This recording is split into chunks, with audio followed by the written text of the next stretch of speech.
بچپن ہی سے ان کو اتنی صلاحیتوں سے مکمل فرما دیتا ہے کہ امام کے بچپن کو آپ پڑھیں اور سمجھیں تو سمجھ میں آئے گا کہ 4 سال کی عمر کے اندر میرا امام ناظرہ مکمل کر چکتا ہے اور 13 سال 14 سال کی عمر ختم ہونے تک میرا امام تمام علوم ظاہریہ سے فارغ التحصیل ہو جاتا ہے اور 14 سال کی کم عمری کے اندر میرے امام نے اپنے والد محترم کے دربار کے اندر رضاعت کا مسئلہ حل کر کے باپ کے ہاتھ میں جب تھمایا تھا اسی وقت مولانا نقی علی خان علیہ رحمت و رضوان کوئی معمولی شخصیت کا نام نہیں ہے بلکہ امام عشق و محبت کے اس والد کو اگر کوئی دیکھے تو امام احمد رضا کا باپ اپنے وقت کا وہ ولی کامل اور عالم باشرہ اور ایسا متقی کہ مسند اقتا پر بیٹھ کر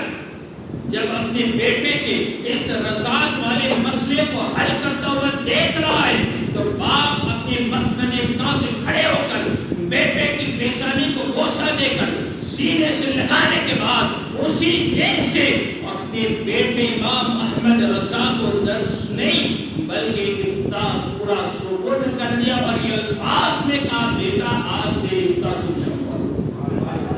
وہ امام احمد رضا آخر یہ مرتبہ مقام ملا کیسے؟ وہ عشق کی بنا وہ عشق مصطفیٰ اتنا کوٹ کے پڑا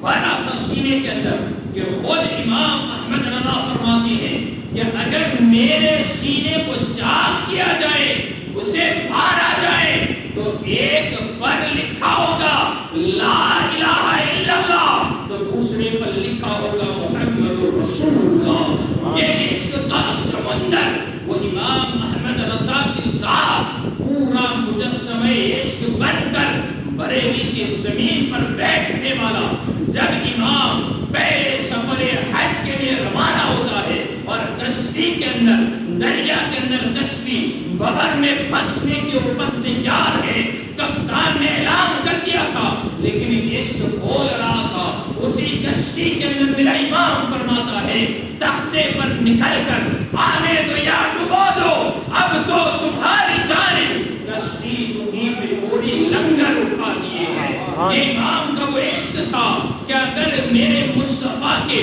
در پر اگر میرا جانا مقدر میں لکھا ہے اگر میرے مصطفیٰ کریم نے اگر بلانا نہ چاہا تو یہ کشتی اسی بحر میں پھنس کر فنا ہو جائے گی لیکن عشق یہ کہتا ہے کہ در رسول پر امام جائے گا حاضری بھی دے گا۔ اور آپ نے سنا تھا کہ وہ کتے والی مثال کہ امام عشق و محبت نے خواب کے اندر تو کئی بار دیدار مصطفیٰ سے مشرف ہوئے تھے لیکن ایک تمنا تھی اگر آپ بزرگان دین کے عشق کو پڑھیں تو وہ کلام مجھے یاد آتا ہے تنم فرسود آجات پارا سے ہجرہ یا رسول اللہ۔ آپ دیکھیں اٹھائیں اس کلام کے اگر تسلیم کرنا شروع کروں گا تو یہ موضوع ایک طرف رہ جائے گا۔ میرے امام سے پہلے بھی اگر کسی نے مقام و مرتبوں کو پایا ہے تو وہ اس کے رسول کی بنا پر پایا ہے اور امام کو بھی جو علم ملا ہے تو وہ علم تو آپ نے محنت سے حاصل کیا لیکن جو زیادہ تر علم تھا وہ علم لدنی عطائے مصطفیٰ ہم اس کو ثابت بھی کرتے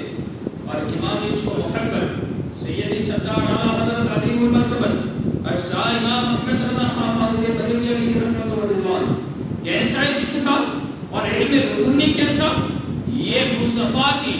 نگاہ نبوت سے وہ پینے والا جام جو مصطفیٰ کریم عطا کر رہے تھے اور بریلی کی زمین پر بیٹھ کر حاصل کرنے والا وہ امام احمد رضا ہے۔ 7 سال کی عمر کے اندر جس نے ادب کا یہ تقاضا اور یہ لحاظ کیا ہو کہ جس نے لوگوں سے یہ تفتیش کی ہو کہ بتاؤ کہ بغداد معلیٰ کس سمت کے اندر ہے اور جب امام کو پتہ چلا سوانح پڑھیں تو پتہ چلے گا۔ علامہ بدر الدین قادری رحمۃ اللہ تعالیٰ علیہ تو یہاں تک لکھتے ہیں کہ امام احمد رضا کو جب سے پتہ چلا کہ بغداد معلیٰ کی سمت اس طرف ہے امام احمد رضا نے آخری سانس تک ادباً بغداد کی طرف اپنے پاؤں کو بھی کبھی نہیں پھیلایا۔ آپ اس کو دیکھیں یہ فیضان تھا خود محدث اعظم ہند رضی اللہ تعالیٰ محدث اعظم فرماتے ہیں کہ جب میں نے افطار شروع کرنے کے لیے میرے سرپرستوں نے امام احمد رضا کے دربار کے اندر حاصل کیا تھا، اور یہ ناگپور کے اس کانفرنس کے اندر امام احمد رضا پر جب بول رہے تھے محدث اعظم، اسی کے اندر آپ نے تذکرہ کیا تھا۔ محدث اعظم فرماتے ہیں کہ جس وقت میں میرے سرپرستوں نے امام احمد رضا کے دربار کے اندر مجھے پیش کیا، اور امام احمد رضا اس وقت چار پائی پر بیٹھے تھے، یہاں پر میں رک کر اس کو اصلاح کرنا چاہوں گا، اصلاح کی غرض سے کہنا چاہوں گا، آج تو چند کتابیں پڑھ کر چند بیانات کرنا شروع کر دے اور صرف اسٹیجوں پر جا کر تھوڑی سی کیا کہار لگا دے اور چند دلائل پیش کر دے تو وہ اپنے آپ کو بڑا علامہ اور فہامہ سمجھنے لگتے ہیں، اور پھر وہ سمجھتے یہ ہے کہ ہم سے بڑا کوئی عالم نہیں ہے، ہم سے بڑا کام کرنے والا کوئی نہیں۔ تو میں پوچھنا چاہتا ہوں یہ بولنے والی قوم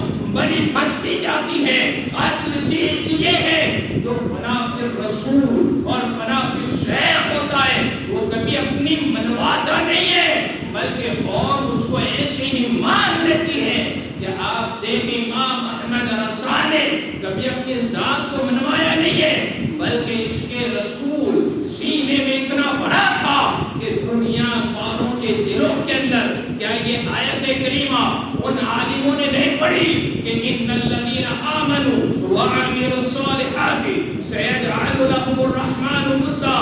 جب ایمان لائے نیک عمل کرے تو اللہ ایسے بندوں کے تعلق سے فرماتا ہے کہ ان قریب الرحمن لوگوں کے دلوں کے اندر اس کے تعلق سے محبت پیدا کر دے گا۔ تو ایک عالم معاشرہ اگر اس کے مصطفیٰ میں ڈوب کر اگر دین حقہ کی خدمت کرے تو اسے اپنے چرچے کرنے کی ضرورت نہیں ہے، بلکہ عشق خود بولے گا اور دنیا خود مانتی چلی جائے گی۔ اس لیے کہ امام احمد رضا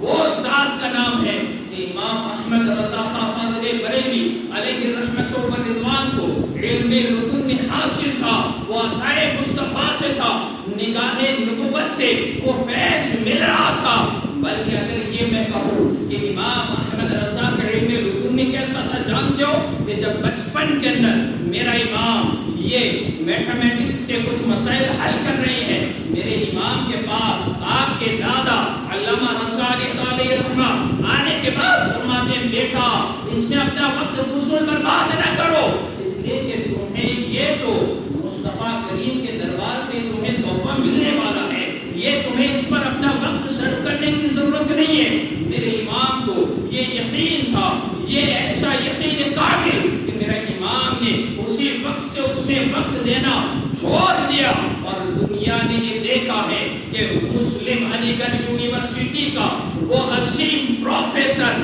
کہ سر ضیاء الدین جس کا نام تھا، وہ اپنے وقت کا لوہا منوانے والا میتھمیٹکس کا اتنا بڑا پروفیسر کہ پوری یونیورسٹی کے اندر اس کا ہم پلہ کوئی نہ تھا، عظیم سے عظیم میتھس کے مسائل وہ ایک چٹکی میں حل کرنے والا جب ایک مسئلے میں پھنسا ہے، پوری علی گڑھ یونیورسٹی کی لائبریریز کے اندر کتابوں کو جاننے کے بعد کتابوں کو کھنگالنے کے بعد بھی اسے مسئلے کا حل سمجھ میں نہ آیا کہ اس کا کیسے بات کیا جائے، اسے کیسے سمجھایا جائے، اسے کیسے بچوں کے ذہن میں بٹھایا جائے، اس لیے کہ پڑھانے میں خود پہلا سمجھنا ضروری ہے۔ سر ضیاء الدین نے کئی لوگوں کا کانٹیکٹ کیا، کسی سے مسئلہ حل نہ ہو سکا، اس نے فیصلہ کیا تھا کہ اب ٹکٹ بنایا جائے جرمن جانے کا، اس لیے کہ جرمنی کے اندر اگر کوئی سینٹر تھا میتھس کو سمجھانے والا تو اسے جرمن کے اندر اس وقت موجود تھا۔